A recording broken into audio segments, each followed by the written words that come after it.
হত্যার শিকার হলেন ইসলামী বিপ্লবের জ্বলন্ত প্রতীক খামেনি। ইরানের শোকের মাতম, হুমকির পরও কেন ছিলেন অরক্ষিত আবাসে? মধ্যপ্রাচ্যের মার্কিন ঘাঁটিতে প্রতিশোধের তাণ্ডব, মহাধ্বংসের মুখে মধ্যপ্রাচ্য। বিপ্লবী গাড়ির হুঁশিয়ারি কাজে আসবে কি? ইরানের প্রশাসন ও সামরিক কাঠামোতে বড় ধাক্কা, শূন্যতার অপব্যবহারের অপেক্ষা ইসরায়েল। কে হচ্ছেন খামেনির উত্তরসূরি? আসসালামু আলাইকুম, দেখছিলেন Bangla vision world news headline. যুক্তরাষ্ট্র ইসরায়েলের যৌথ হামলা ইরানের সর্বোচ্চ ধর্মীয় নেতা আয়াতুল্লাহ আলী খামেনিকে হত্যার পর ৩ সদস্যের অন্তর্বর্তীকালীন লিডারশিপ কাউন্সিল গঠন করা হয়েছে। আলী রেজা আরাফিকে অন্তর্ভুক্ত করে এই কাউন্সিলের আরও 2 সদস্য হলেন প্রেসিডেন্ট মাসুদ পেজেশকিয়ান ও সুপ্রিম কোর্টের প্রধান বিচারপতি মহসেনি ইজেই। নতুন সর্বোচ্চ নেতা নির্বাচিত না হওয়া পর্যন্ত এই 3 জন আয়াতুল্লাহ আলী খামেনির দায়িত্ব পালন করবেন। এর আগে স্থানীয় সময় রবিবার ভোরে খবর আসে ইরানের সর্বোচ্চ ধর্মীয় নেতা আয়াতুল্লাহ আলী খামেনি সহ তার মেয়ে, জামাই, নাতি ও পুত্রবধূকে বিমান হামলায় হত্যা করেছে ইসরায়েল ও যুক্তরাষ্ট্রের বাহিনী। এতে শোকের সাগরে ডুবেছে তেহরান। পালন করা হচ্ছে রাষ্ট্রীয় শোক। হামলা বন্ধে ইরান জাতিসংঘে চিঠি পাঠালেও মার্কিন প্রেসিডেন্ট ডোনাল্ড ট্রাম্প সাফ জানিয়ে দিয়েছেন হামলা থামবে না। শহীদ আরাফাতের ডেস্ক রিপোর্ট।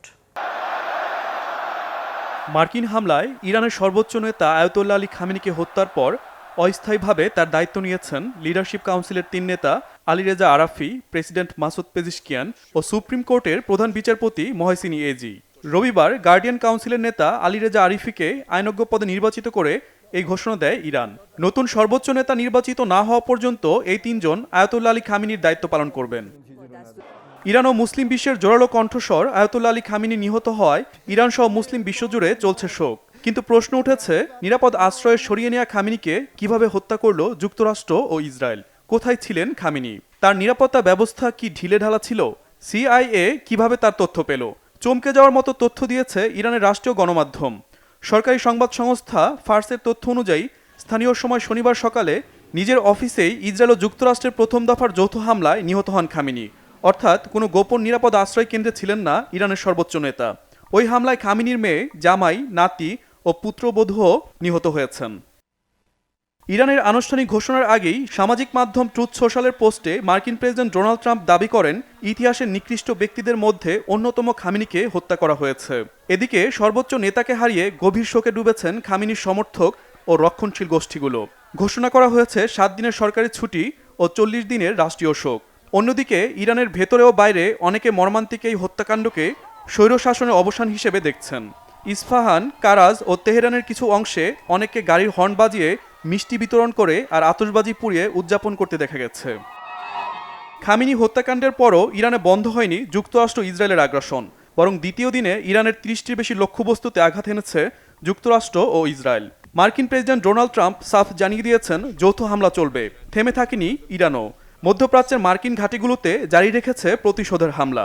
পাল্টা হামলা অব্যাহত রাখলেও যুক্তরাষ্ট্র ও ইসরায়েলের সামরিক অভিযান বন্ধ করতে জাতিসংঘ মহাসচিব আন্তোনিও গুতেরেসকে চিঠি পাঠিয়েছেন ইরানের পররাষ্ট্রমন্ত্রী আব্বাস আরাকচি। জবাবে নিরাপত্তা পরিষদের বৈঠকে যুদ্ধ বন্ধে মার্কিন প্রেসিডেন্ট ডোনাল্ড ট্রাম্পকে আহ্বান জানিয়েছেন জাতিসংঘ মহাসচিব। ইরানে যুক্তরাষ্ট্র ও ইসরায়েলের হামলা রেড লাইন ক্রস করেছে বলে মন্তব্য করেছে চীন। নিরাপত্তা পরিষদের বৈঠকে অবিলম্বে যুদ্ধ বন্ধের দাবি জানিয়েছে বেইজিং।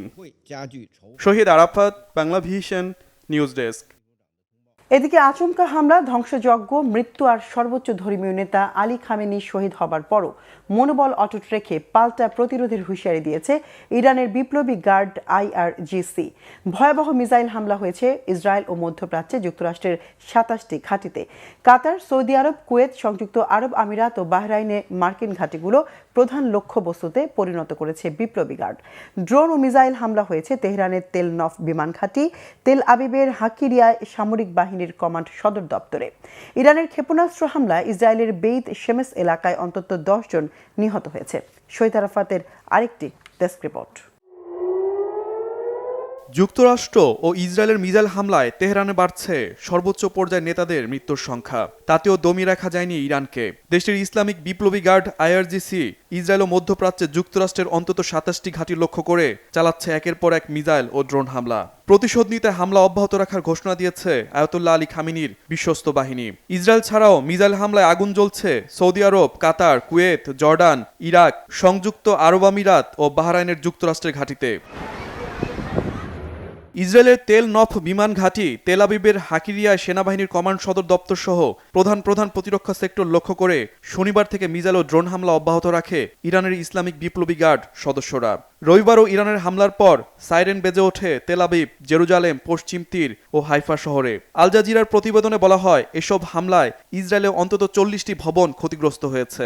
বড় ধরনের হতাহতের কোনো তথ্য না পাওয়া গেলেও নিরাপদ আশ্রয়ে সরিয়ে নেওয়া হয় শত শত পরিবারকে। বাহরাইনের রাজধানী মানামায় যুক্তরাষ্ট্রের পঞ্চম নৌবহরের সদর দপ্তর লক্ষ্য করে মিসাইল ও ড্রোন হামলা চালায় ইরান। এতে কয়েকটি ভবনে আগুন ধরে যায়। এটিকে বিশ্বাসভঙ্গ বলে অভিযোগ করেছে বাহরাইন সরকার। সবাইকে সতর্ক থাকার পরামর্শ দিয়ে নিরাপদ স্থানে সরে যাওয়ার নির্দেশও দিয়েছে দেশটি। সংযুক্ত আরব আমিরাতে যুক্তরাষ্ট্রের ঘাঁটি লক্ষ্য করে অন্তত 137টি মিসাইল ও 209টি ড্রোন হামলা চালিয়েছে ইরান। এসব মিসাইল দুবাই আন্তর্জাতিক এয়ারপোর্ট সহ বিভিন্ন স্থানে আঘাত হানে। বিভিন্ন শহরে আগুন জ্বলতে দেখা যায়। এসব হামলায় কমপক্ষে 1 জন নিহত ও 7 জন আহত হয়েছে। ইরানের মিসাইল আঘাত হেনেছে কাতারের রাজধানী দোহা সহ আশেপাশের শহরগুলোতে। প্রত্যক্ষদর্শীরা জানায়, এতটা শব্দ তার আগে কখনো শুনেনি। এর মধ্যে পরবর্তী নির্দেশ না দেওয়া পর্যন্ত কাতার এয়ারওয়েজের ফ্লাইট স্থগিত রাখা হয়েছে। হামলা হয়েছে জর্ডানেও। দেশটির প্রতিরক্ষা মন্ত্রণালয় জানিয়েছে, তারা রাজধানী আম্মান ও উত্তরে বেশ কয়েকটি মিসাইল প্রতিহত করেছে। জর্ডানে যুক্তরাষ্ট্রের এম্বাসিতে নিরাপত্তা সতর্কতা জারি করার পাশাপাশি লোকজনকে নিরাপদে সরে যাওয়ার নির্দেশ দিয়েছে ওয়াশিংটন। সৌদি আরবে যুক্তরাষ্ট্রের ঘাঁটি লক্ষ্য করে ইরানের মিসাইল হামলার পর রাজধানী রিয়াদ সহ আশেপাশের শহর থেকে বিস্ফোরণের শব্দ ভেসে আসে। ধোঁয়ার কুণ্ডলী দেখা গেলেও হতাহতের কোনো তথ্য পাওয়া যায়নি। ইরাকে যুক্তরাষ্ট্রের ঘাঁটি লক্ষ্য করে কয়েক দফায় মিসাইল ও ড্রোন হামলা চালায় ইরান। ইরবিল আন্তর্জাতিক বিমানবন্দর সহ বিভিন্ন স্থানে ড্রোন ভূপাতিত করার দাবি তোলে দেশটির প্রতিরক্ষা বাহিনী। এছাড়া কুয়েতেও যুক্তরাষ্ট্রের আলী আল সালেম ঘাঁটি লক্ষ্য করে হামলা চালায় ইরান। এতে বেশ কয়েকজন হতাহত হয়েছে। মিসাইল ভূপাতিত করার দাবি তুলেছে কুয়েতের প্রতিরক্ষা দপ্তর। ইরানের ইসলামিক বিপ্লবী গার্ড আইআরজিসি জানিয়েছে, শত্রুপক্ষের পরাজয় নিশ্চিত করতে হামলা অব্যাহত থাকবে। সর্বোচ্চ নেতা আয়াতুল্লাহ আলী খামেনি হত্যার পর মিসাইল ও ড্রোন হামলা বাড়িয়েছে আইআরজিসি। মার্কিন প্রেসিডেন্ট ডোনাল্ড ট্রাম্প হুঁশিয়ারি দিয়ে বলেছেন, ইরান আরও হামলা চালালে পরিণতি ভয়াবহ হবে। মার্কিন বাহিনী এমন হামলা চালাবে যা ইরান আগে কখনো দেখেনি। Shahid Arafat, Bangla vision, news desk. একজন সাধারণ মাদ্রাসা ছাত্র থেকে বিশ্বের অন্যতম ক্ষমতাধর নেতা, মধ্যপ্রাচ্যের রাজনীতির এক বিশাল অধ্যায় জুড়ে যার দখল, তিনি আর কেউ নন, আয়াতুল্লাহ আলী খামেনি। 1979 সালের ইসলামী বিপ্লব থেকে শুরু করে পারমাণবিক কর্মসূচি নিয়ে আমেরিকার সাথে দীর্ঘ বিরোধ, সবখানে ছিলেন আপোষহীন এক নেতা। একদিকে ফিলিস্তিনের প্রতি অকুণ্ঠ সমর্থন, অন্যদিকে দেশের ভেতরে কঠোর শাসন আর বিক্ষোভ দমনের বিতর্ক, সব মিলিয়ে রহস্যময় প্রভাবশালী এক চরিত্র ছিলেন তিনি। কেই আয়াতুল্লাহ আলী খামেনি? তার জীবন, সংগ্রাম এবং বিশ্ব রাজনীতিতে তার প্রভাব নিয়ে বিস্তারিত জানাচ্ছেন ইমরান মাহমুদ।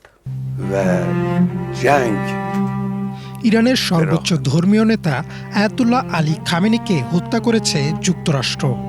এই ঘটনাটি মধ্যপ্রাচ্য সহ গোটা বিশ্বের রাজনীতিতে এক বিশাল আলোড়ন তৈরি করেছে। দীর্ঘ কয়েক দশক ধরে ইরানের শাসন ক্ষমতার কেন্দ্রবিন্দুতে থাকা এই মানুষটি কে ছিলেন এবং কিভাবে তিনি বিশ্ব রাজনীতির অন্যতম প্রভাবশালী চরিত্রে পরিণত হলেন, তা বুঝতে হলে তার জীবনের গভীরে তাকাতে হবে। 1939 সালে ইরানের মাশহাদ শহরে আলী খামেনির জন্ম। একটি অতি সাধারণ ধর্মীয় পরিবারে বড় হওয়া খামেনি ছোটবেলা থেকেই ইসলামের প্রতি অনুরাগী ছিলেন। তার বাবা ছিলেন একজন আলেম, যার প্রভাব খামেনির জীবনে গভীরভাবে পড়েছিল। মাশহাদ ও নাজাফের মতো শহরগুলোতে তিনি উচ্চতর ইসলামী শিক্ষা গ্রহণ করেন। এই শিক্ষার মাধ্যমেই তার মধ্যে রাজনৈতিক সচেতনতা ও ইসলামী শাসনের ধারণা দানা বাঁধে। খামেনির রাজনৈতিক জীবনের মোড় ঘোরে 1979 সালের ইসলামী বিপ্লবের সময়। দেশের শাসনের বিরুদ্ধে যে আন্দোলন শুরু হয়েছিল তাতে তিনি ছিলেন আয়াতুল্লাহ রুহুল্লাহ খোমেনির অন্যতম বিশ্বস্ত সহযোগী। বিপ্লবের পর 1981 সালে যখন তিনি ইরানের প্রেসিডেন্ট নির্বাচিত হন, তখন দেশটিতে ব্যাপক অস্থিরতা চলছিল। রয়টার্সের আর্কাইভে থাকা নথিপত্র অনুযায়ী তিনি বিপুল ভোটে জয়লাভ করেছিলেন এবং শপথ নেওয়ার সময় ঘোষণা করেছিলেন যে যে কোনো বিচ্যুতি এবং আমেরিকান প্রভাবের বিরুদ্ধে বিপ্লবকে রক্ষা করবেন। 1989 সালে ইমাম খোমেনির মৃত্যুর পর তিনি ইরানের সুপ্রিম লিডার বা সর্বোচ্চ ধর্মীয় নেতা হিসাবে মনোনীত হন, যা তাকে দেশটির সবচেয়ে ক্ষমতাধর ব্যক্তিতে পরিণত করে। আমেরিকার সাথে খামেনির বিরোধ ছিল চিরস্থায়ী। তিনি আমেরিকাকে শয়তান হিসেবে দেখতেন এবং বিশ্বাস করতেন পশ্চিমারা সবসময় ইরানের ইসলামী শাসন ব্যবস্থাকে ধ্বংস করতে চায়। 1988 সালে মার্কিন যুদ্ধজাহাজ যখন ইরানের একটি যাত্রীবাহী বিমান ভূপাতিত করে, তখন খামেনি প্রকাশ্যে এর প্রতিশোধ নেওয়ার ঘোষণা দিয়েছিলেন। 2007 সালে যখন ইরানের পারমাণবিক কর্মসূচি নিয়ে বিশ্বজুড়ে বিতর্ক শুরু হয়, তখনও তিনি পরিষ্কারভাবে বলেছিলেন যে পারমাণবিক প্রযুক্তি অর্জন ইরানের অধিকার এবং এই বিষয়ে তারা কোনো আপোষ করবে না। সিএনএনের একটি প্রতিবেদন মতে, ডোনাল্ড ট্রাম্পের আমলে যখন ইরানের ওপর সর্বোচ্চ চাপ প্রয়োগের নীতি নেওয়া হয়, তখনও খামেনি নতি স্বীকার করেননি। তিনি বারবার বলেছিলেন যে আমেরিকার সাথে আলোচনা করা একটি প্রতারণা মাত্র। মুসলিম বিশ্বের একটি বড় অংশের কাছে খামেনি ছিলেন সাম্রাজ্যবাদ বিরোধী সংগ্রামের প্রতীক। ফিলিস্তিনের স্বাধীনতাকামী গোষ্ঠী এবং লেবাননের যোদ্ধাদের প্রতি তার সমর্থন ছিল প্রকাশ্য। বিভিন্ন সময়ে এইসব সংগঠনের নেতাদের সাথে তার বৈঠকগুলো প্রমাণ করে যে তিনি মধ্যপ্রাচ্যে একটি প্রতিরোধের বলয় তৈরি করতে চেয়েছিলেন। তবে সুন্নি প্রধান অনেক দেশের কাছে ইরানের এই ক্রমবর্ধমান প্রভাব ছিল উদ্বেগের কারণ, যদিও তিনি সবসময় প্রকাশ্যে শিয়া সুন্নি বিভেদের বিরুদ্ধে এবং মুসলিম বিশ্বের ঐক্যের কথা বলেছেন। খামেনির শাসনকাল বিতর্কমুক্তও ছিল না। বিশেষ করে অভ্যন্তরীণ দমনপীড়নের অভিযোগে তিনি প্রায়ই আন্তর্জাতিক মহলে সমালোচিত হয়েছেন। 2009 সালের নির্বাচনের পর বিক্ষোভ দমন এবং 2022 সালে মাহসা আমিনি নামে এক তরুণীর মৃত্যুর পর দেশজুড়ে যে আন্দোলন শুরু হয় তা খামেনির শাসনের ভিত কাঁপিয়ে দিয়েছিল। এবিসি নিউজের তথ্যমতে মাহসা আমিনির মৃত্যুর পর শুরু হওয়া বিক্ষোভকে খামেনি আমেরিকা ও ইসরায়েলের ষড়যন্ত্র বলে অভিহিত করেছিলেন এবং নিরাপত্তা বাহিনীকে কঠোরভাবে দমন করারও নির্দেশনা দিয়েছিলেন। সবশেষ 2026 সালে ইরানের সরকার বিরোধী আন্দোলন দমনেও তার বিরুদ্ধে ওঠে নানান অভিযোগ। খামেনির মৃত্যু ইরানের ইতিহাসে একটি যুগের অবসান ঘটিয়েছে। একজন সাধারণ মাদ্রাসা ছাত্র থেকে শুরু করে বিশ্বের অন্যতম ক্ষমতাধর শাসক হয়ে ওঠার এই দীর্ঘ যাত্রায় তিনি যেমন অগাধ ভক্তি পেয়েছেন, তেমনি কুড়িয়েছেন তীব্র সমালোচনাও। Imran Mahmud, Bangla vision. Ayatollah Ali খামেনির হত্যাকাণ্ডের পর ইরান জুড়ে তৈরি হয়েছে অনিশ্চয়তা। নেতৃত্ব শূন্যতার দুর্বল মুহূর্তকে সুযোগ হিসেবে দেখছে ইসরায়েল। বিশেষ করে ইরানের পারমাণবিক স্থাপনাগুলো ঘিরে অপতৎপরতা পরিণতি দেওয়ার অপেক্ষায় তেল আবিব। বড় যুদ্ধ এড়াতে চাইলেও মিত্রদের নিরাপত্তায় আপোষে নারাজ ওয়াশিংটন। হরমুজ প্রণালী থেকে আঞ্চলিক প্রক্সি ফ্রন্ট, সব জায়গায় বাড়ছে সংঘাতের ঝুঁকি। একটি ভুল পদক্ষেপই বিস্তীর্ণ অঞ্চলে ছড়িয়ে পড়তে পারে দীর্ঘমেয়াদী যুদ্ধের আগুন। হাফিজুল ইসলামের ডেস্ক রিপোর্টে বিস্তারিত। সর্বোচ্চ ধর্মীয় নেতা আয়াতুল্লাহ আলী খামেনিকে এমন এক সময়ে হত্যা করা হলো যখন ইসরায়েল আমেরিকার সামরিক হামলার মোকাবেলা করছে ইরান। মধ্যপ্রাচ্যে চলমান তীব্র উত্তেজনাকর মুহূর্তে তেহরানের শীর্ষ আসনে খামেনির শূন্যতা ইতিমধ্যেই তৈরি করছে বিপজ্জনক পরিস্থিতি। ইসলামী প্রজাতন্ত্রের অভ্যন্তরে দুর্বলতার গন্ধ পেয়ে সুযোগ নিতে ঝাঁপিয়ে পড়বে পশ্চিমা শক্তি ও বিদেশি গোয়েন্দা সংস্থাগুলো। তাদের মদত দেবে রাজতন্ত্রপন্থী এবং ইসলামী শাসনের বিরোধী ইরানিদের একটি বড় অংশ। 3 দশকেরও বেশি সময় ধরে ইরানকে গড়ে তোলা একজন নেতার মৃত্যু অকল্পনীয় অগ্নিপরীক্ষার সামনে দাঁড় করিয়ে দিয়েছে গোটা মধ্যপ্রাচ্যকে। প্রশ্ন উঠেছে, আঞ্চলিক ঝড় অচিরেই কি রূপ নেবে বৈশ্বিক সংকটে? পশ্চিমা বিরোধী শক্তি আঞ্চলিক মিত্র ও প্রক্সি গোষ্ঠীগুলোর মাঝে ভারসাম্য রক্ষার জটিল কেন্দ্র হিসেবে কাজ করেছেন আয়াতুল্লাহ আলী খামেনি। তার মৃত্যু ইরানকে ভেতর থেকে গুঁড়িয়ে দিতে পারে। এর মধ্য দিয়ে মুসলিম বিশ্বের পক্ষ নিয়ে পশ্চিমাদের বিরুদ্ধে দাঁড়ানোর মতো শক্তিশালী নেতা আর থাকল না। পরিবর্তিত পরিস্থিতিতে পরমাণু ইস্যু ছাড়াও নানা ক্ষেত্রে ছাড় দিতে বাধ্য হবে তেহরান। রাষ্ট্রীয় সরকারেও হয়তো আসবে বড় রকমের পরিবর্তন। খামেনির দৃঢ় নেতৃত্ব না থাকার জেরে স্থানীয় বিদ্রোহী দলগুলো আক্রমণাত্মক হয়ে উঠতে পারে। এছাড়াও দলীয় প্রভাব বিস্তারের অতি উৎসাহ এবং শক্তিশালী নেতার অভাব নতুন করে উস্কে দিতে পারে অভ্যন্তরীণ বিভেদের আগুন। খামেনির হত্যাকাণ্ড ওয়াশিংটনের জন্য সবকিছু একেবারে সহজ করে দেবে, বিষয়টা মোটেও সেরকম না। ইরানে শীর্ষ ক্ষমতা পরিবর্তনের এই সময়ে বড় ধরনের যুদ্ধ এড়াতে চাইবে যুক্তরাষ্ট্র। মধ্যপ্রাচ্যে দীর্ঘমেয়াদী সংঘাত চালিয়ে যাওয়ার মতো ঝুঁকিও নেবে না আমেরিকা। অন্যদিকে খামেনি না থাকায় তৈরি হওয়া অনিশ্চয়তাকে নিজেদের জন্য লোভনীয় সুযোগ মনে করবে ইসরায়েল। নেতা নির্বাচনের টালমাটাল মুহূর্তে ইরান সরকারের কোনো নিরাপত্তা ঘাটতি বা দুর্বলতা পেলে সেটা কাজে লাগাবে তেল আবিব। পাশাপাশি ইরানের পারমাণবিক অবকাঠামো ধ্বংসের সর্বোচ্চ চেষ্টাও করবে ইসরায়েল। ইরানের অভ্যন্তরে এখন ক্ষমতার লড়াই শুরু হওয়ার আশঙ্কা রয়েছে। এমন পরিস্থিতিতে সবচেয়ে বড় ঝুঁকি হবে যে কোনো পক্ষের ভুল হিসাব নিকাশ। ইরাকে প্রক্সি গোষ্ঠীর একটি রকেট হামলা, উপসাগরীয় অঞ্চলে ড্রোনের বহর কিংবা ইসরায়েলি বিমান হামলা, যে কোনো ছোট ঘটনাও মধ্যপ্রাচ্যে লাগাতে পারে মহা ধ্বংসের আগুন। সংকট থামাতে হলে ইরানি সরকারকে দ্রুত ও পরিষ্কার বার্তা দিতে হবে। সামরিক অবস্থানের পাশাপাশি কাজে লাগাতে হবে কূটনৈতিক শক্তিকে। নতুন শীর্ষ নেতার ক্ষমতা গ্রহণে খুব বেশি দেরি হলে নিয়ন্ত্রণের বাইরে চলে যেতে পারে পরিস্থিতি। পৃথিবীর গুরুত্বপূর্ণ জলপথ হরমুজ প্রণালীর নিয়ন্ত্রণ অনেকাংশেই ইরানের হাতে। সংকীর্ণ এই নৌপথ দিয়ে মধ্যপ্রাচ্য থেকে পৃথিবীর বিভিন্ন জায়গায় বছরে রপ্তানি করা হয় প্রায় 60,000 কোটি ডলার মূল্যের জ্বালানি। তেহরান অস্থির হয়ে উঠলে এর সরাসরি প্রভাব পড়বে বিশ্বের জ্বালানি বাজারে। ভূরাজনৈতিক ঝুঁকির তীব্রতা বৃদ্ধি পেলে লাফিয়ে বাড়বে সোনার দাম। মিডল ইস্টার্ন ক্রুড তেলের উপর ব্যাপকভাবে নির্ভরশীল দেশগুলো অচিরেই পড়বে বিপুল আর্থিক ক্ষতির মুখে। টলমল করতে থাকা শান্তির দূরবর্তী সম্ভাবনা শেষ হয়ে গেলে বিরামহীন যুদ্ধই হয়তো হবে মধ্যপ্রাচ্যের চূড়ান্ত পরিণতি। হাফিজুল ইসলাম, বাংলা ভিশন। এদিকে ইরানের সর্বোচ্চ ধর্মীয় নেতা আয়াতুল্লাহ আলী খামেনিকে হত্যার প্রতিবাদে মার্কিন বিরোধী বিক্ষোভে উত্তাল হয়ে উঠেছে পাকিস্তানের বিভিন্ন শহর। করাচিতে মার্কিন কনসুলেটের সামনে ব্যাপক বিক্ষোভের সময় নিরাপত্তা বাহিনীর গুলিতে নিহত হয়েছে 9 বিক্ষোভকারী, আহত হয়েছেন অন্তত 34 জন। শনিবার যুক্তরাষ্ট্র ও ইসরায়েলের যৌথ হামলা ইরানের সর্বোচ্চ ধর্মীয় নেতা আয়াতুল্লাহ আলী খামেনি নিহত হওয়ার খবর ছড়িয়ে পড়ার পরই করাচির রাস্তায় নেমে আসেন শত শত বিক্ষোভকারী। তারা মার্কিন বিরোধী স্লোগান দেন। তারা কনসুলেটের বাইরে একটি গাড়িতে আগুনও ধরিয়ে দেয়। সে সময় পুলিশ বাধা দিলে দুই পক্ষের মধ্যে সংঘর্ষ ছড়িয়ে পড়ে।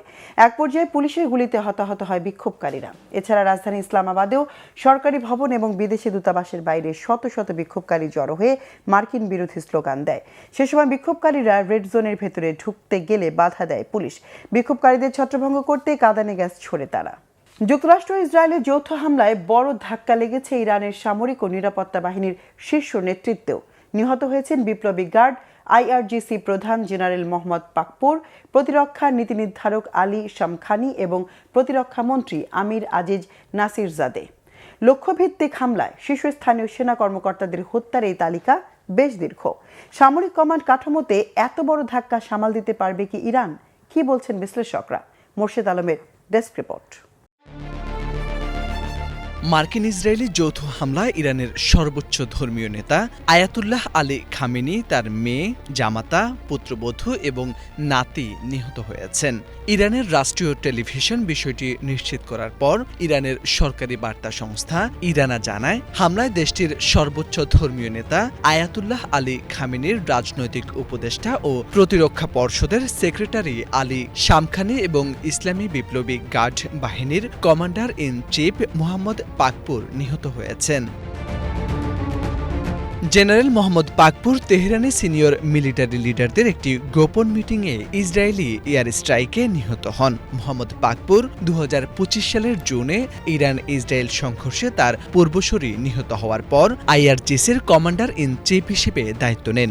এর আগে তিনি টানা 16 বছর আইআরজিসির স্থলবাহিনীর প্রধান ছিলেন। ইরান ইরাক যুদ্ধের সময় পাকপুর আইআরজিসির সাজওয়া ইউনিটের কমান্ডার ছিলেন। পরে তিনি নাজাফ আশরাফের 8ম ডিভিশন ও আশুরার 31তম ডিভিশনের নেতৃত্ব দেন। অন্যদিকে আলী শামখানি ইরানের প্রতিরক্ষা ও নিরাপত্তা নীতি নির্ধারণে গুরুত্বপূর্ণ ভূমিকা পালন করেন এবং দীর্ঘদিন ধরে সর্বোচ্চ ধর্মীয় নেতা আয়াতুল্লাহ আলী খামেনির ঘনিষ্ঠ উপদেষ্টা হিসেবে দায়িত্ব পালন করেন। আলী শামখানি তেহরানে খামেনির সাথে মিটিং চলাকালীন একটি এয়ার স্ট্রাইকে নিহত হয়েছেন বলে জানানো হয়েছে।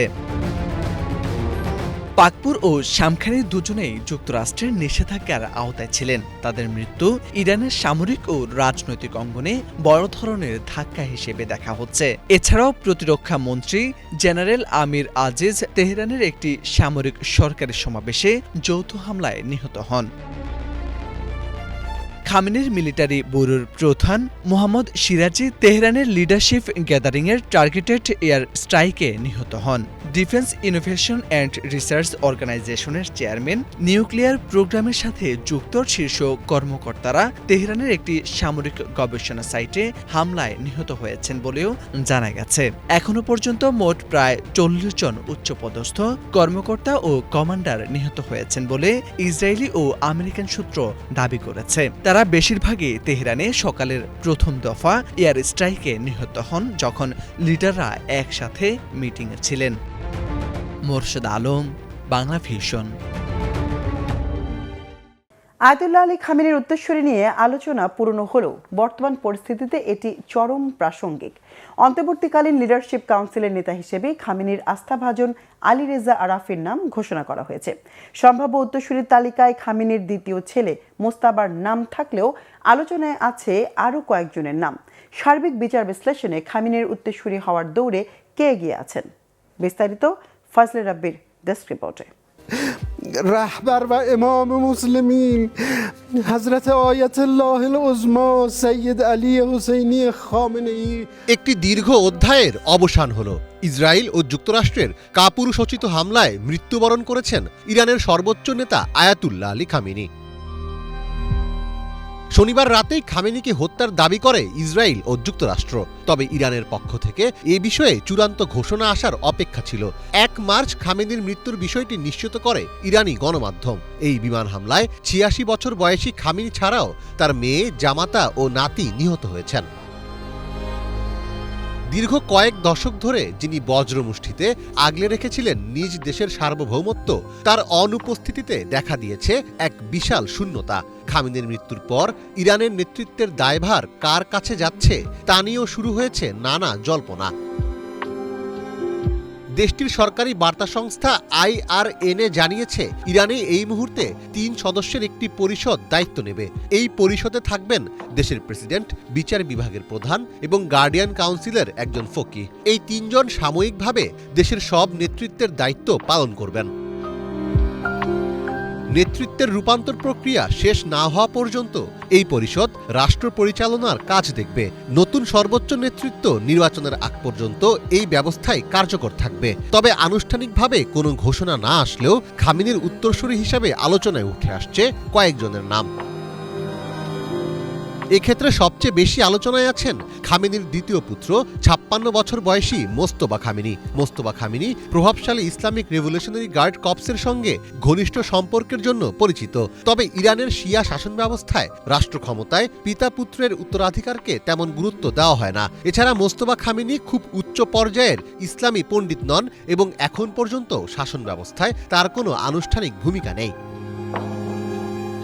আলোচনায় আরও আছেন 67 বছর বয়সী আলী রেজা আরাফি। তিনি ইরানের ধর্মীয় ও রাজনৈতিক অঙ্গনের একজন অত্যন্ত প্রভাবশালী ব্যক্তিত্ব।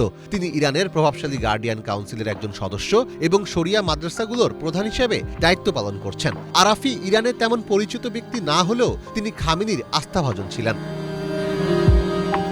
উত্তরসূরি হিসেবে উঠে আসছে রুহুল্লাহ খোমেনির নাতি হাসান খোমেনির নামও। 53 বছর বয়সী হাসান খোমেনির সমাধিসৌধের প্রধান রক্ষকের দায়িত্বে আছেন। তবে এখন পর্যন্ত তিনি সরকারের প্রশাসন পর্যায়ের কোনো গুরুত্বপূর্ণ পদে আসেননি। ইরানের সামরিক ও নিরাপত্তা বাহিনীর ওপরও তার প্রভাব কম। এছাড়াও আলোচনায় আছেন বিচার বিভাগের প্রধান গোলাম হোসেন মোহসেনি এজেই, খামেনির দপ্তর প্রধান আলী আসগর হেজাজি এবং কেন্দ্রীয় আলিম পরিষদের সদস্য মোহাম্মদ মেহেদি মীর বাগেরি।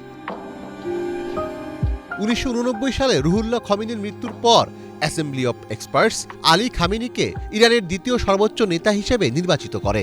দীর্ঘ 37 বছর পর আবারও সে একই ইতিহাসের সন্ধিক্ষণে এসে দাঁড়িয়েছে পারস্যভূমি। ফলে খামেনির উত্তরসূরি যেই হোক না কেন, তার কাঁধে থাকবে ইরানিদের অসমাপ্ত লড়াই শেষ করার গুরুভার দায়িত্ব।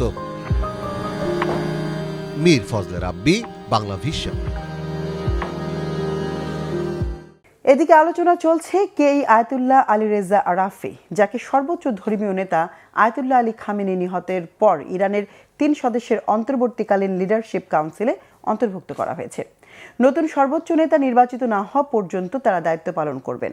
শাহরিয়া আমান সানির ডেস্ক রিপোর্ট। ইরানের সর্বোচ্চ ধর্মীয় নেতা আয়াতুল্লাহ আলী খামেনিকে আমেরিকা ও ইসরায়েল হত্যার পরই আলোচনা চলছিল কে আসতে পারে তার জায়গায়। তবে নির্দিষ্ট কোনো ব্যক্তি নয়, ইরানের দায়িত্ব এখন 3 সদস্যের অন্তর্বর্তীকালীন লিডারশিপ কাউন্সিল, যার সদস্য 3 জন। রবিবার নতুন করে সেখানে অন্তর্ভুক্ত করা হয়েছে গার্ডিয়ান কাউন্সিলের অন্তর্বর্তীকালীন নেতৃত্ব পরিষদে জুরিস্ট বা আইনজ্ঞ আয়াতুল্লাহ আলী রেজা আরাফিকে। এরপর থেকেই আলোচনা চলছে কে এই আলী রেজা। 1959 সালে ইরানের ইয়াজদ প্রদেশের মেইবত শহরে জন্ম নেয়া আয়াতুল্লাহ আলী রেজা আরাফি ইরানের ধর্মীয় ও রাজনৈতিক অঙ্গনের একজন অত্যন্ত প্রভাবশালী ব্যক্তিত্ব। আরাফিকুম শহরের প্রধান ধর্মীয় শিক্ষা কেন্দ্রে পড়াশোনা করে মুস্তাহিদ মর্যাদা অর্জন করেন, যা তাকে স্বতন্ত্র ইসলামী আইনগত ব্যাখ্যা দেওয়ার যোগ্যতা দেয়। আয়াতুল্লাহ খামেনির ঘনিষ্ঠ হিসেবে পরিচিত আরাফি বিভিন্ন গুরুত্বপূর্ণ দায়িত্ব পালন করেছেন। তিনি মেইবদ ও কুম শহরের জুমার নামাজের খতিব ছিলেন। এছাড়া আন্তর্জাতিকভাবে পরিচিত আল মুস্তফা বিশ্ববিদ্যালয়ের চেয়ারম্যান হিসেবেও দায়িত্ব পালন করেন, যেখানে ইরান সহ বিশ্বের বিভিন্ন দেশের শিক্ষার্থীরা ধর্মীয় শিক্ষা গ্রহণ করেন। 2019 সালে তাকে শক্তিশালী গার্ডিয়ান কাউন্সিলের সদস্য হিসেবে নিয়োগ দেওয়া হয়। এই কাউন্সিল আইন পর্যালোচনা এবং নির্বাচনী প্রার্থীদের অনুমোদনের মতো গুরুত্বপূর্ণ দায়িত্ব পালন করে থাকে। বিশ্লেষকদের মতে প্রশাসনিক ও ধর্মীয় অভিজ্ঞতার সমন্বয় আরাফিকে ইরানের ক্ষমতার কেন্দ্রবিন্দুর একজন গুরুত্বপূর্ণ ব্যক্তিত্বে পরিণত করেছে। তার নিয়োগ বিদ্যমান ধর্মীয় নেতৃত্বের ধারাবাহিকতা বজায় রাখার ইঙ্গিত দিচ্ছে। ইরানের সংবিধান অনুযায়ী সর্বোচ্চ নেতাকে নির্বাচন করে বিশেষজ্ঞদের পরিষদ বা অ্যাসেম্বলি অফ এক্সপার্টস। নতুন সর্বোচ্চ নেতা নির্বাচিত না হওয়া পর্যন্ত অন্তর্বর্তী নেতৃত্ব দেশ পরিচালনার দায়িত্ব পালন করবে। তবে খামেনির উত্তরসূরি হিসেবে কে আসতে পারেন তা এখনও স্পষ্ট নয়। একাধিক নাম আলোচনায় থাকলেও গার্ডিয়ান কাউন্সিল ও অ্যাসেম্বলি অব এক্সপার্টসে প্রভাব থাকার কারণে আরাফি এগিয়ে ছিল বলে ধারণা করা হচ্ছে। এর আগে এক বক্তব্যে আয়াতুল্লাহ আরাফি বলেন, ধর্মীয় শিক্ষা কেন্দ্রগুলোকে জনগণের সঙ্গে সম্পৃক্ত, বিপ্লবী ও আন্তর্জাতিক দৃষ্টিভঙ্গি সম্পন্ন হতে হবে। 1979 সালের ইসলামী বিপ্লবের পর এটি ইরানের সর্বোচ্চ নেতৃত্বে মাত্র দ্বিতীয় বড় পরিবর্তন। তাই নতুন এই অধ্যায় ইরানের রাজনৈতিক স্থিতিশীলতা এবং আঞ্চলিক রাজনীতিতে গুরুত্বপূর্ণ প্রভাব ফেলতে পারে বলে মনে করছেন বিশ্লেষকরা। শাহরিয়া আমান সানি, বাংলা ভিশন। গাজার খান ইউনিসে ধ্বংসস্তূপের মাঝেই ফিরে এসেছে রমজানের পুরনো ঐতিহ্য মুসাহারাতি। ফিলিস্তিনি তরুণরা সেহরির আগে রাস্তায় হাঁটছেন, ঢোল বাজাচ্ছেন আর কণ্ঠে তুলছেন বিশেষ গানের সুর। যুদ্ধ, ধ্বংস আর ড্রোন হামলার ভয় সঙ্গী করে শিশুদের মুখে ফোটাচ্ছেন নির্মল হাসি। এই ঐতিহ্য স্থানীয়দের মনে করিয়ে দেয় জীবন এখনো ফুরোয়নি। হাফিজুল ইসলামের ডেস্ক রিপোর্টে বিস্তারিত। ফিলিস্তিনের অবরুদ্ধ গাজা উপত্যকার খান ইউনিস, চারপাশে ভাঙা বাড়িঘর, পোড়া ইট আর ধুলোবালির স্তূপ। পবিত্র মাহে রমজানের রাতে দূর থেকে হঠাৎ হঠাৎ ভেসে আসে ঢোলের শব্দ, ভেঙে যায় গাঢ় নিস্তব্ধতা। কয়েকজন তরুণ হেঁটে হেঁটে গাইছেন বিশেষ ধরনের গান। ইসরায়েলি আগ্রাসনে ধ্বংসস্তূপে পরিণত হওয়া শহরে তারা জাগিয়ে তুলছেন রমজানের পুরনো ঐতিহ্য মুসাহারাতি। মুসাহারাতিদের কাজ রমজান মাসে সেহরির আগে মানুষকে ঘুম থেকে জাগানো। উসমানীয় আমল থেকে চলে আসছে এই প্রথা। তখনও রাতের অন্ধকারে রাস্তায় ঘুরে ঘুরে ঢোল বাজাতেন কিছু মানুষ। মহান আল্লাহ ও মহানবী সাল্লাল্লাহু আলাইহি ওয়াসাল্লামের প্রশংসায় গান গাইতেন তারা। উদ্দেশ্য ছিল একটাই, ঘুম থেকে উঠে সবাই যেন সময় মতো সেহরি খেতে পারে। আমরা সেহরির সময় বের হই শিশুদের খুশি করতে। এটা আমাদের ভালো লাগার কাজ। আমরা এতেই আনন্দ পাই। অনেক কষ্ট আর চ্যালেঞ্জ থাকলেও আমরা বের হব, রাস্তায় হাঁটবো, মানুষকে সেহরির জন্য জাগাবো। আমরা চাই শিশুরা হাসি খুশি থাকুক। আমরা চাই অন্য দেশের মতো জীবন কাটাতে। আমরাও মানুষ। যুদ্ধবিধ্বস্ত গাজায় পুরনো ঐতিহ্য ধরে রাখা এখন অনেক কঠিন। খান ইউনিসে 6 জনের যে দলটি মুসাহারাতি গাইছিল সেই দলটি গঠিত হয় 2021 সালে। প্রথমে সদস্য সংখ্যা 8 জন থাকলেও পরবর্তীতে 2 জনকে কেড়ে নিয়ে গেছে প্রাণঘাতী যুদ্ধ। শত কষ্ট আর মৃত্যুর ভয় থাকা সত্ত্বেও থামেননি তারা। ক্ষণিকের জন্য হলেও গাজাবাসীকে যুদ্ধের নির্মম বাস্তবতা ভুলিয়ে দেয় তাদের ছোট্ট আয়োজন।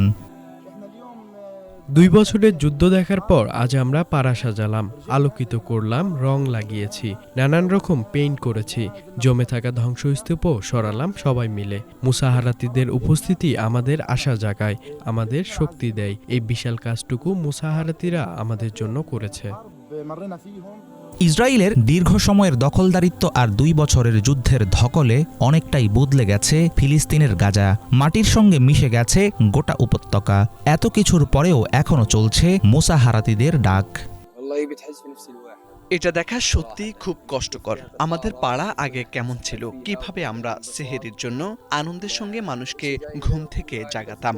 মনে হয় যেন তখন আমরা আলোতে ছিলাম আর এখন অন্ধকারে। সত্যি বলতে আমাদের সঙ্গে যা হয়েছে সেটা ট্র্যাজেডি। যখন নিজের বাড়িঘর ধ্বংস হয়ে গেছে তখন পাড়ার মানুষদের সেহেরির জন্য আসলেই কষ্টকর। আমি ড্রোন ভয় পাই। যখন আমরা রাস্তায় হেঁটে যাই অন্ধকারের মধ্য দিয়ে আমাদের উপর দিয়ে ড্রোন চলে যায় ভীতিকর শব্দ করে। রমজানে গাজার আকাশে উড়ন্ত ধুলোবালির মাঝেই ভেসে আসে ঢোলের ছন্দ। গমগমে শব্দ গাজাবাসীদের শুধুমাত্র সেহরির জন্যই জাগিয়ে দেয় না, বরং এটি মনে করিয়ে দেয় জীবন এখনো চলমান। মাহে রমজানের ভোর রাতে মুসাহারাতিদের এই পথ চলা জানিয়ে দেয় ধ্বংসের মাঝেও মানুষ ঐতিহ্য আঁকড়ে থাকে, হাসি ফোটাতে চায় শিশুদের মুখে। হাফিজুল ইসলাম, বাংলা ভিশন। সভ্যতার সূতিকাগার, ইসলামের স্বর্ণযুগের উজ্জ্বল দৃষ্টান্ত ইরাক। কাদেসিয়ার যুদ্ধের মাধ্যমে ইসলামে অন্তর্ভুক্ত হওয়া এই ভূখণ্ডে আব্বাসীয় আমলে গড়ে ওঠে জ্ঞান, সংস্কৃতি ও আধ্যাত্মিকতার অনন্য ঐতিহ্য। নাজাফ ও কারবালার মতো পবিত্র তীর্থস্থানও অবস্থিত এই ইরাকের মাটিতেই। প্রায় 5 কোটি জনসংখ্যার ইরাকে শিয়া ও সুন্নি ঐতিহ্যের সহ অবস্থান দেশটিকে দিয়েছে মুসলিম বিশ্বের অন্যতম বিশেষ মর্যাদা। বিশ্বজুড়ে মুসলিম দেশের ধারাবাহিক প্রতিবেদনের 11তম পর্বে ইরাকের ইতিহাস ঐতিহ্য নিয়ে মোর্শেদ আলমের ডেস্ক রিপোর্ট। 7ম শতাব্দীতে রাশিদুন খিলাফতের আমলে হযরত আবু বকর রাদিয়াল্লাহু তাআলা এর শাসন আমলে মুসলিম বাহিনী ইরাকের সীমান্তে পৌঁছায়। 636 খ্রিস্টাব্দে ঐতিহাসিক কাদেসিয়ার যুদ্ধ ও পরবর্তী অভিযানের মাধ্যমে খালিদ ইবনে ওয়ালিদ পারস্যের শাসন থেকে ইরাককে মুক্ত করে ইসলামী রাষ্ট্রে অন্তর্ভুক্ত করেন। উমাইয়া যুগে ইরাক একটি গুরুত্বপূর্ণ প্রশাসনিক অঞ্চল ছিল। তবে পরবর্তীকালে আব্বাসীয় খেলাফতের সময় বাগদাদ রাজধানী হিসেবে প্রতিষ্ঠিত হয় এবং ইরাক ইসলামীয় স্বর্ণযুগের কেন্দ্রবিন্দুতে পরিণত হয়। ইসলামের আধ্যাত্মিক ও রাজনৈতিক কেন্দ্র হিসেবে ইরাকে শিয়া ও সুন্নি ঐতিহ্যের সংমিশ্রণ ঘটে। নাজাফ ও কারবালা শিয়া ইসলামের জন্য অত্যন্ত গুরুত্বপূর্ণ স্থান। 1258 সালে হালাকু খানের বাগদাদ ধ্বংসের পর ইরাকের রাজনৈতিক প্রভাব কমে যায়। পরবর্তীতে এটি ওসমানীয় সাম্রাজ্যের অংশ ছিল এবং প্রথম বিশ্বযুদ্ধের পর ব্রিটিশ ম্যান্ডেট 1920 সাল এবং 1932 সালে পূর্ণ স্বাধীনতা লাভ করে। বর্তমানে ইরাক মুসলিম বিশ্বের অন্যতম প্রধান কেন্দ্র হিসেবে জনসংখ্যার অধিকাংশই শিয়া ও সুন্নি ইসলাম অনুসরণ করে। ইরাকের উল্লেখযোগ্য ধর্মীয় ঐতিহ্যবাহী প্রতিষ্ঠান ও প্রধান মসজিদগুলো হল ইসলামের চতুর্থ খলিফা হযরত আলী রাদিয়াল্লাহু তাআলা এর মাজার অবস্থিত ইমাম আলী মসজিদ, কারবালা যুদ্ধ এবং ইমাম হুসাইনের আত্মত্যাগের স্মরণে নির্মিত বিশ্বের অন্যতম প্রধান শিয়া তীর্থস্থান ইমাম হুসাইন ও আল আব্বাস মাজার, বাগদাদের কাজিমাইন এলাকায় অবস্থিত শিয়া ইমাম মুসা আল কাজিম ও মোহাম্মদ আল জাওয়াদ এর কাজিমাইন মাজার। এছাড়াও ইমাম আল হাদি ও হাসান আল আসকারির মাজার, সুন্নি ফিকাহ শাস্ত্রের অন্যতম ইমাম আবু হানিফার নামে প্রতিষ্ঠিত বাগদাদের গুরুত্বপূর্ণ ইমাম আবু হানিফা মসজিদ, বাগদাদের অন্যতম প্রাচীন আল খুলাফা মসজিদ, ইসলামের প্রাচীনতম মসজিদগুলোর মধ্যে অন্যতম কুফা মসজিদ সহ ইরাকে প্রায় ৭,৫০০ সুন্নি এবং ৩,৫০০ শিয়া মসজিদ রয়েছে, যা এই অঞ্চলের সমৃদ্ধ ধর্মীয় ঐতিহ্যের প্রমাণ। ইরাকের মোট আয়তন প্রায় 4.5 লাখ বর্গ কিলোমিটার। মধ্যপ্রাচ্যে অবস্থিত দেশটির বেশিরভাগ এলাকা জুড়ে মরুভূমি, সমভূমি এবং পর্বতমালা। আয়তনে বিশ্বের 58তম দেশটির পশ্চিমে সিরিয়া ও জর্ডান, উত্তরে তুরস্ক, পূর্বে ইরান এবং দক্ষিণে সৌদি আরব ও কুয়েত অবস্থিত।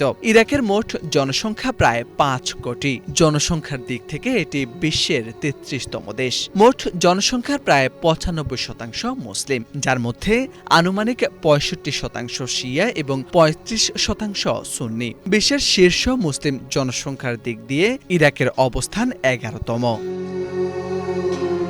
ইরাকের ঐতিহ্যবাহী খাবারের মধ্যে মাছ দিয়ে তৈরি মাশগুফ, ভরাট করা সবজির দলমা, তাসরিব ঝোল, কাবাব ও বিরিয়ানি জনপ্রিয়। পোশাকের ক্ষেত্রে পুরুষরা সাধারণত লম্বা পোশাক, দিশদাসা ও নারীরা কালো আবায়া পরে থাকেন।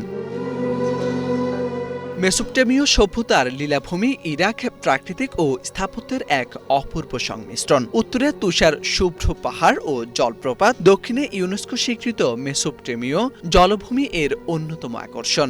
ব্যাবিলনের ধ্বংসাবশেষ, উর এর জিগুরাত এবং সামারার সর্পিত মিনার দেশটির হাজার বছরের প্রাচীন ও ইসলামী স্থাপত্যের অনন্য আভিজাত্য ফুটিয়ে তোলে।